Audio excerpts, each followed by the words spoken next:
gitu kayo. Ayo bu. Sembang terserak kanan banyak mulik ke kanan rapi. Anak gua mo jalan. Manita lang.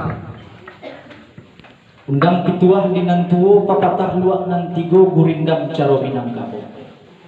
Dek batanyo salape arak baru diam salape makan. Dek karano minum lama raso sajuk makan lama raso sama. Apun tu lagi. Cupak tatagak lah barisi limbagola samo kito tuang lah nabalansekan pulau utang ke agama. Ibarat cancang dua sagaragaya dek dua sakaitan. Nan pertama adek nan kedua sarak. Ko adeknya lah tabat pintan ko sarak nala tajal. Katila tambun jantan ka bawalah kasih pula. Satentang nasi mau kesik nang basi ngajo pada malam nanti. Tantangan kita hidup banagari basuku bakorong bakampung. Yo saciok ba ayam sabencang ba bosi. Kemudian santak gala kai dia sarang dayung sayo satido julah gitu hadap. Dek lain kita sayo satido ringan segalunan bare. Lapang segalunan sampi banyak pakai batenggang untuk baraka sehingga kita hidup aman damai jual dalam negara. Waldo tuntoi batun warbun wafur.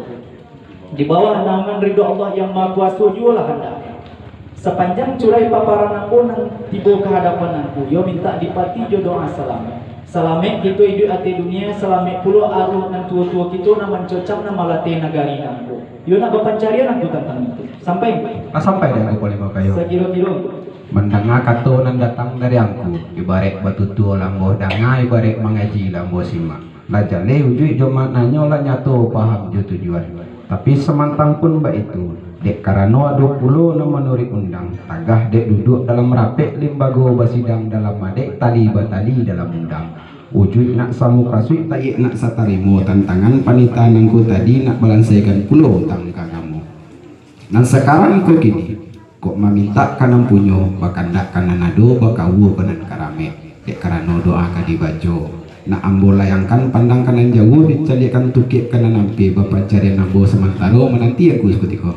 Pinta kok lay kabuliah kandak kok lay kabalaku lah mau jelambe ambo nantikan kok. Mana lah yang mama ambo angku gindo merajo. Bisa lah gindo kaya. Tinyola 30 buah panitan dari kerajaan Bapokok silangan Bapangkang.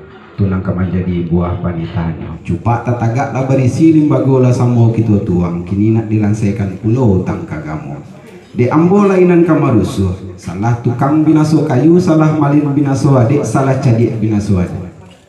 Dek pangka menjadi baban, dek alik menjadi utang. Nak jan basu dan sarupo itu yo minta dibacakan doa adek angku sampai aku. Sampai gindo. Sakira-kira. Sampai ke gindo kayo dek lagi suko duduk berdua bertiga menunggu gindo kayo sebentar. Mananti ibu. Nah kita sama-sama menampung gindo kayo. Mana yang aku paling mau kayu? Lain.